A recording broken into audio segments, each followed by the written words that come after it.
Soekarno Putri.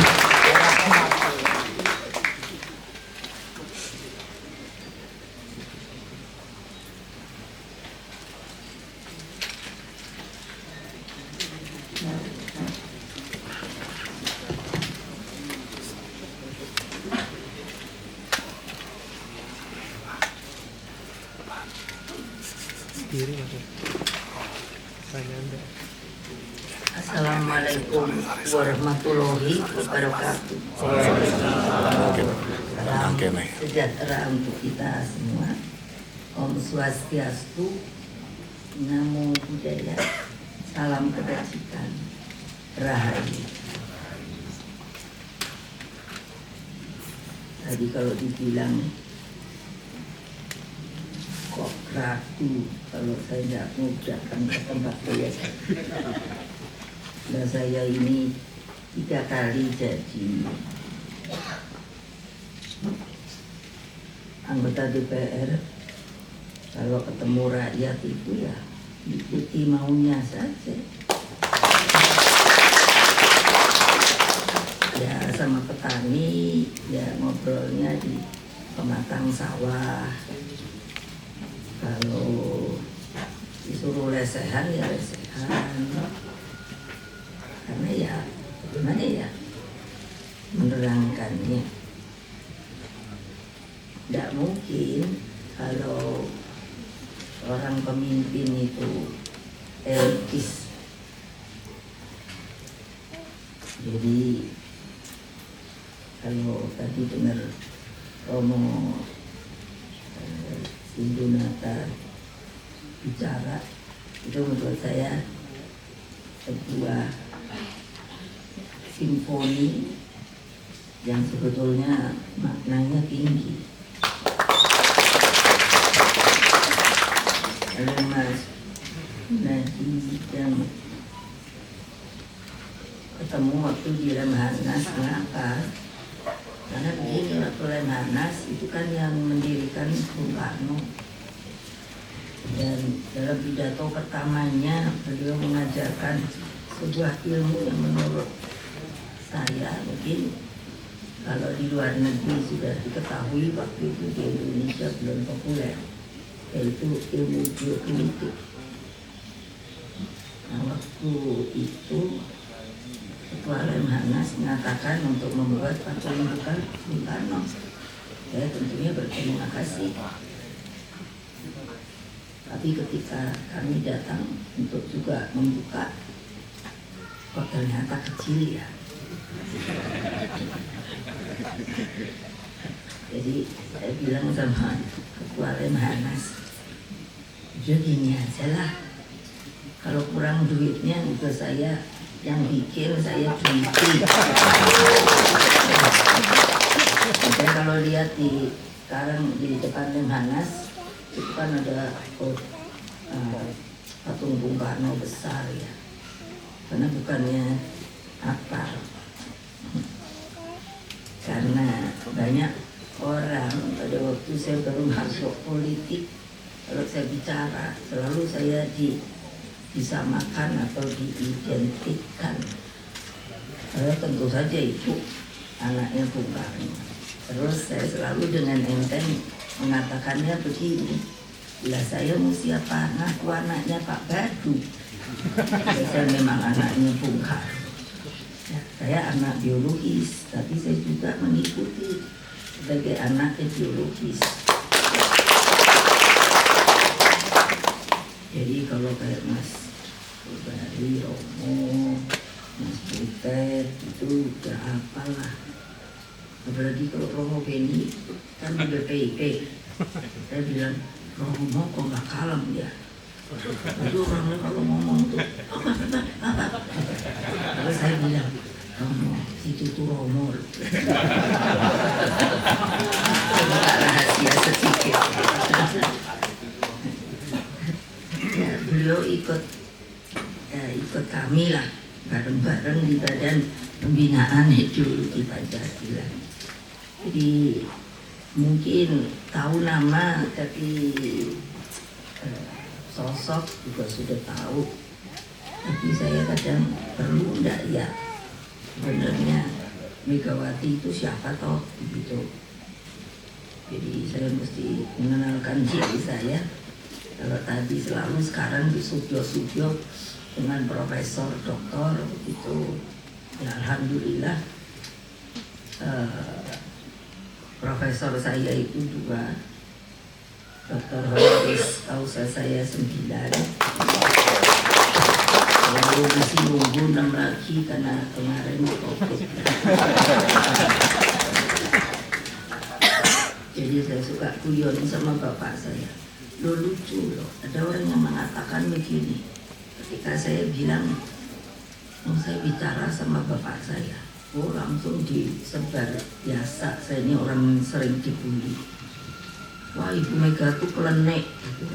Saya bilang, ya sebodoh amat. Dan saya ngomong sama bapak saya, kok nggak boleh. Nah, Mas Butet, terus Romo Beni tadi, Mas Sobari, dan para seniman semua, budayawan, ya, rohaniwan yang menurut saya justru luar biasa mau mengundang saya. Karena biasanya kan kalau saya diundang, itu pasti urusannya politik saja. Dan kali ini malah saya kok senang banget.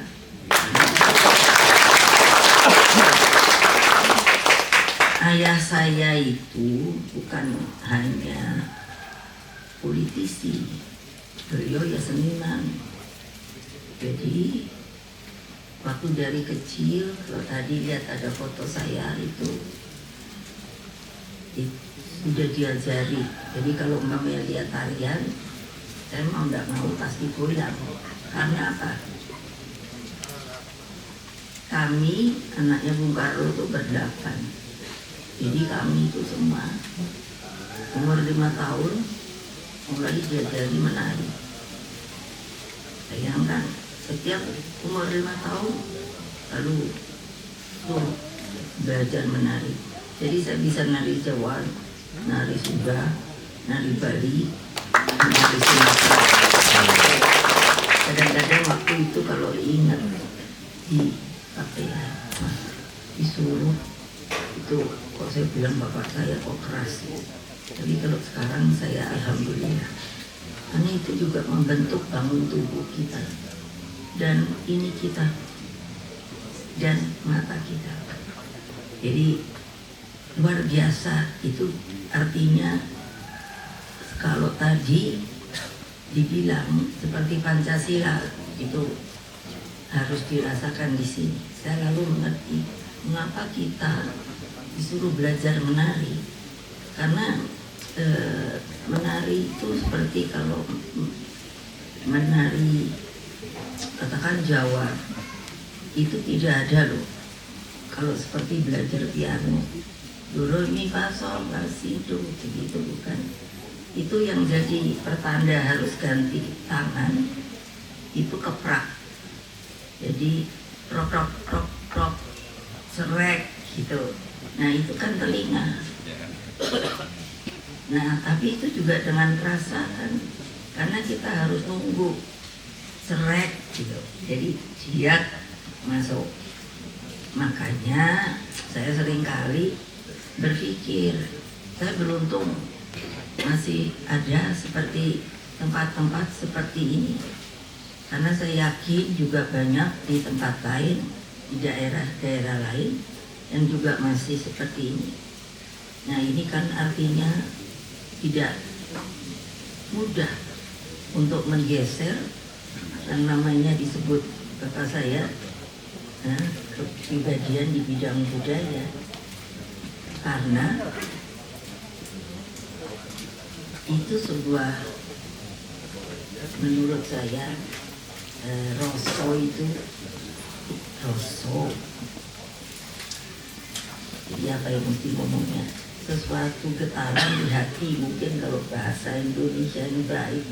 Karena roso itu tidak bisa sebetulnya diketahui oleh orang banyak. Jadi kalau kenapa yang kumpul ini budayawan, rohaniwan, seniman, karena biasanya gathuk. karena rata-rata mereka punya rasul.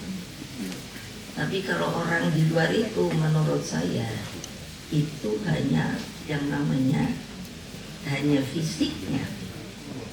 Nah, saya diajari bapak saya juga, kamu kalau lihat orang, jadi kita juga suruh nonton wayang. Jadi kalau beliau punya koleksi wayang, lalu selalu ketika beliau paling tidak 2 bulan sekali itu ditampilkan, jadi ada wayang di istana, dan kami harus milih mau yang pembukaan atau yang jam 12, karena kami dari kecil sampai ngantuk-ngantuk itu. Jadi kalau dulu, nah itu kami berarti diajari kerakyatan, karena rakyat tuh boleh nonton. Nah kan kalau lihat depan, kami ini panggung, lihatnya di depan, itu kan wah kamu ya, yang istimewa. Kalau udah begitu kan kami diajari untuk duduk dengan baik. Tapi kalau rakyat terus anak-anaknya itu kan di balik layar. Akhirnya saya dan biasanya saya berdua kakak saya dan teman-temannya. Jadi saya milih di belakang layar kita. Karena kenapa? Tidak duduk di kursi. Jadi ngelesot gitu kan sama anak-anak kampung gitu. Jadi itu sebuah pengalaman yang maksud saya tadinya tidak ngerti, tapi lama-lama lalu ngerti kenapa harus milih. Jadi kalau yang pembukaan itu kan kalau isinya jangan aja panjang lebar gitu ya. Nah tapi kalau jam 12 itu kan istilahnya goro-goro. Nah itu paling seneng ya, karena keluar itu ini Petro, Bareng, Semar, apa namanya, Bagong, ya kan melucu, terus Limbo sama Cange dan Limbo itu kan tidak membuat kita ngantuk. Jadi kalau disuruh nonton wayang ya itulah yang kami tonton. Tapi kan setelah makin besar ini merasa inilah pembelajaran secara tidak langsung untuk menanamkan kehidupan manusia dan alam, tapi tentunya dari cara Jawa ya. Oh begitu toh, yang beginilah, begitulah, jangan apalah, begitulah, kesatria kayak apalah begitu. Nah yang jadi persoalan sekarang ini, mana bapak-bapak ibu-ibu, saya makanya sampai ditugasi sama Bapak Presiden menjadi Ketua Dewan, yaitu Badan Pembinaan Ideologi Pancasila.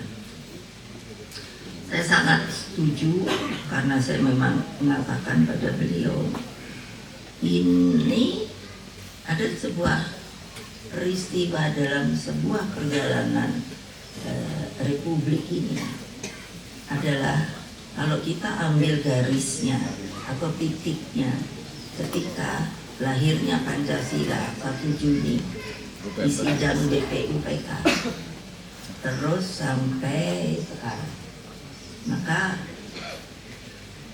banyak sekali yang dibuat oleh Bung Karno tentunya bagi negerinya, bagi bangsanya. Tidak perlu panjang lebar saya ceritakan atau sebutkan kembali. Tetapi, nah ini yang saya harus katakan, harus mengerti geopolitik. Bayangkan Indonesia terjajah 3,5 tahun, 3,5 abad. Bayangkan saya hitung kalau satu generasi 70 tahun, itu berarti 5 generasi. Coba bayangkan. Saya tidak bisa terbayang, apalagi ketika Jepang masuk, ada namanya Romusa. Saya lihat dulu masih, saya tidak tahu sekarang masih ada enggak. dokumentasi yang kalau dulu kan, kalau sekarang kan video, dulu kan pakai gulungan film itu loh, apa namanya, roll. nah ya itu kan begitu. Jadi bagaimana waktu zaman itu, nah saya tidak akan lupa ketika ibu saya itu disuruh oleh bapak saya menjahit bendera merah putih, kan ada fotonya. Jadi ketika saya mulai cukup besar bertanya, waktu itu ibu tuh takut apa tidak. Beliau pun seorang seniwati, sangat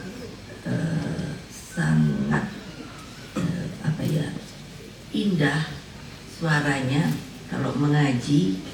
Nah jadi beliau bilang, siapa yang tidak takut, tapi saya percaya sama bapakmu bahwa suatu saat kita akan merdeka. Nah, kalau dilihat pembicaraan itu kan hanya sekedar omongan, tapi kan ketika beliau bilang, saya percaya pada bapakmu, itu bukannya ini, bukan pikiran ini, tapi ini, itu keyakinan. Nah, ini yang membuat saya sebetulnya mengapa ketika ibu datang, apa tahu Mama Petro itu? Karena saya suka dengar kan cerita yang namanya waktu kalau dibilang kalau lagi goro-goro itu kan, terus Petro itu karena kan kalau pulang kawan kan mesti duduk di bawah, lalu kan tidak boleh ngomong. Kalau rajanya lagi duduk hanya bisa jawab, tidak boleh ngomong gitu.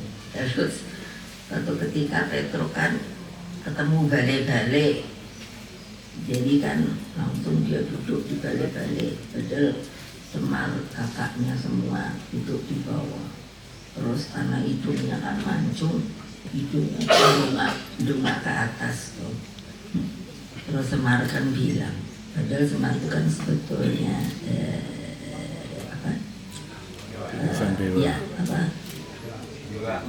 pengejauhan tahan. Jadi bilang toh, wis toh, irungmu iku mbok nunduk gitu. Terus jadi kan ada istilah Petro munggah balik gitu. Jadi kan artinya dulu baru balik aja udah rasanya wah gitu loh. Itu kan filosofi. Nah jadi kalau saya dengar gitu, makanya kalau sekarang saya perhatikan di dalam perjalanan sejarah Indonesia yang saya bilang dari 1 Juni, makanya kenapa sekarang selain saya sebagai ketua umum lalu diberi pula penugasan untuk membawahi BRIN, Badan Research Inovasi Nasional, karena saya bilang pada Pak Jokowi, Bapak, kalau Bapak tidak punya keberanian untuk menyatakan bahwa 1 Juni itu adalah lahirnya Pancasila, maka saya tidak tahu kehidupan Indonesia ke depan ini bagaimana. Jadi waktu itu kami berdiskusi, karena itu saya bilang di dalam sejarah dari sini lalu sampai sekarang, kalau saya lihat ini persoalan politik dan masalah geopolitik. Mengapa ketika zaman Pak Harto, saya dengan segala hormat saya harus atau zaman Orde Baru, mengapa kita melihat itu bahwa ada sebuah penyimpangan sebenarnya sejarah. Jadi gampangnya saya di Lemhanas sudah mengatakan begini, kalian kok mikir ya, saya bilang coba ya peristiwa itu jangan lihat saya anaknya, tapi berpikirlah logik dan objektif. Pada waktu itu Bung Karno sudah diangkat oleh MPR sebagai presiden seumur hidup. Nah, ketika Pak Harto menggantikan, keluarlah sebuah tab. Ini di Lemhanas. MPR yang katanya sumbernya dari yang namanya Super Smart, yang mengatakan bahwa Bung Karno diturunkan itu karena melakukan ada indikasi, itu istilahnya bekerja sama sebuah partai PKI yang terlarang. Coba pikir, tenang-tenang, mikir. Saya itu sampai mikir, sampai saya bilang, kok bapak saya kan gak bisa mikir kalau benar. Loh, ngapain dia yang mesti Bung Karno kerja sama sesuatu kata yang terlarang karena itu ada perintah Super Smart, padahal beliau ini udah seumur hidup loh. Coba tolong pikirkan, artinya ngapain orang Jawa enak-enak presiden seumur hidup loh. Orang sekarang aja masih aja mau dirubah-rubah. Ya, padahal kita sendiri yang bikin ya, jangan kelamaan. Sekarang mau dirubah dan lain sebagainya. Saya bilang, kenapa orang Indonesia tidak konsisten ya? Dan kalau udah putuskan tuh ya jalankan gitu loh. Ini yang tidak ada sekarang menurut saya. Jadi selain tadi menanamkan kecintaan kepada negeri ini, itu sekarang juga saya lihat kurang. 2 hari lalu saya juga memberikan, karena itu sebuah keharusan dari keputusan presidennya untuk mensosialisasikan, menginformasikan Badan Pembinaan Ideologi Pancasila itu dengan apa arti Pancasila. Saya terus terang saja bilang, karena saya sudah mikir pada diri saya, alah paling juga orang bully saya. Betul, boleh lihat. Karena apa? Ini kan tahun pemilu.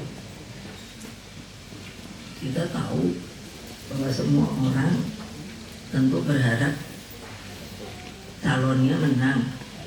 Tetapi saya bilang pada media kayak gini, saya bilang, kamu kalau ngomongi saya bullying, kalau sekarang saya diam, tapi nanti awas loh, kalau kamu membuli saya lagi, kalian saya suruh. Iya dong, karena artinya media pun sudah tidak punya kode etik jurnalistik. Saya kenal Pak Yakob Utama, itu sangat intens bertemu. Kompas itu namanya dari Bung Karno. Saya tanya pada bapak saya, kenapa bapak kasih nama sama media itu Kompas? Karena saya yakin dia kan juga bagian dari Kompas. Kompas artinya arah. Jadi saya sudah bilang juga pada Kompas, jangan loh kalian berubah. Kalau memang mau berubah, mengikuti zaman katanya, ya rubah nama Kompas itu. Karena media kita betul-betul sangat menurut saya menuju seperti media dari negara-negara liberal. Nanti pasti kan ada buat Ibu Mega mengatakan bla bla. Ya itu saya biarin aja. Tapi saya suka bilang juga, kalian tuh jangan pengecut. Kalau kamu digitukan bagaimana rasanya? Daripada gitu, mau kamu datang ke saya sini, nggak ada yang datang. Artinya apa? Hanya berani ngomong di belakang. Mengapa saya mengumpamakan seperti ini? Karena artinya sudah tidak ada Rasul. Saya suka bilang sama adik-adik wartawan, jangan dong begitu. Kalau orang tuamu dibegitukan bagaimana? Kalau dirimu sendiri dibegitukan bagaimana? Sama rasanya. Artinya kan mereka seperti tidak punya perasaan. Hanya ingin, wah nanti kan ini booming di media dan lain sebagainya. Kalau saya ngomong gini, saya bukan keluar konteks. Karena apa? Kamu sudah tidak ada lagi. yang namanya peri kemanusiaan yang ada di Pancasila itu. Kalau kita saling menghormati, mana bunyi saling menghormatinya? Apa hanya lip service? Hanya kalau kita ketemu, wah petinggi gitu, kayak mantuk-mantuk, itu kan saya suka liatin ya. Betulnya ngapa kok mantuk-mantuk gitu? Ya betul loh. Sebenarnya buat apa tuh ya? Kalau orang kapan-kapan dia selesai kok. Lah saya aja juga selesai jadi presiden. Jadi waktu saya disebut presiden kelima gitu, saya sendiri kaget loh. Oh, saya nanya ke protokol dan ke Kumham. Sekarang aturannya presiden itu disebutnya presiden kelima ke satu. Iya Bu. Oh, tak pikir mantan. Lah betul loh. Terus yang saya suka protes, selalu kok nggak disebut wapres ya? Padahal ya saya pernah jadi wapres loh. Ini menunjukkan dengan keras nih. satu, orang Indonesia sekarang tidak mau melihat dengan tertib peraturan. Nah ini gimana caranya? Para seniman dan lain sebagainya. Bapak saya itu kan blending sama seniman. Saya sampai hafal namanya ini Pak Dola, itu Avanti, ini siapa? Yang Sujoyono, terus Pak Iki, Indra, Suki Abdullah. Sampai saya ngerti yang realis koyo opo, surrealisme koyo opo, abstrak opo, ya kayak gitu kan, karena mereka sering diundang bapak saya, terus ngobrol-ngobrol, pasti ada nanti yang disuruh melukis sama bapak saya. Jadi bayangkan, berarti beliau kehidupan kami itu budaya Jawa, Sunda, Bali, Sumatera melalui gamelan dan tarian selalu dipertunjukkan, kumpul sama seniman, kumpul sama politisi. Jadi yang membangun karakter saya menjadi seperti ini ya karena begitu. Jadi saya kan nguping terus dibilang gini, jadi tidak akan pernah lupa saya dibawa untuk ketika mau pembangunan Masjid Istiqlal. Ayo ikut Bapak. Padahal saya mikir mau potong paling juga entar, karena beliau memegang dua arsitek, yaitu Pak Silaban dan Pak Sudarsono. Karena saya nanya kenapa berdua itu? Karena Silaban filosofinya itu teguh. Jadi bangunannya itu fisiknya kan kalau dilihat kuat. Kalau Istiqlal kan gitu. Kalau dari luar kan kayaknya apa ya, ada gerengseng. Tapi coba masuk, menimbulkan kelembutan. Ini yang bikin Pak Darsono begitu. Dan aneh ya, ketika pada waktu itu yang menang untuk membangun Masjid Istiqlal waktu Pak Silaban, saya kenal baik, saya manggilnya Om. Jadi pada waktu itu sebetulnya Bung Karno sudah menunjukkan Pancasila secara real. Pak Silaban kan agama Kristen, tapi biarkan dimenangkan. Dan tidak ada orang, saya ingat, yang protes. Enggak. Makanya kalau sekarang ada bumbu-bumbu gitu, wah Indonesia itu karena jumlah rakyatnya itu sudah ini yang terbesar katanya Islamnya di dunia gitu. Lalu ya itu kan sebetulnya tidak cocok kalau menjadi negara kesatuan Republik Indonesia. Harusnya ada nama lagi. Saya tuh suka sampai ketawa sendiri. Lalu kemarin saya bilang, kalau kalian nggak merasa sebagai orang Indonesia, ya sudahlah, jangan tinggal di sini.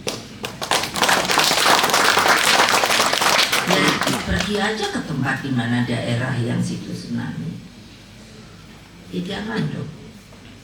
Artinya kewibawaan apa yang telah dibangun beribu tahun dari sebuah yang sebelumnya disebut Nusantara ini, itu masa terus hanya karena ada sebuah jumlah itu lalu ingin ditiadakan yang lain.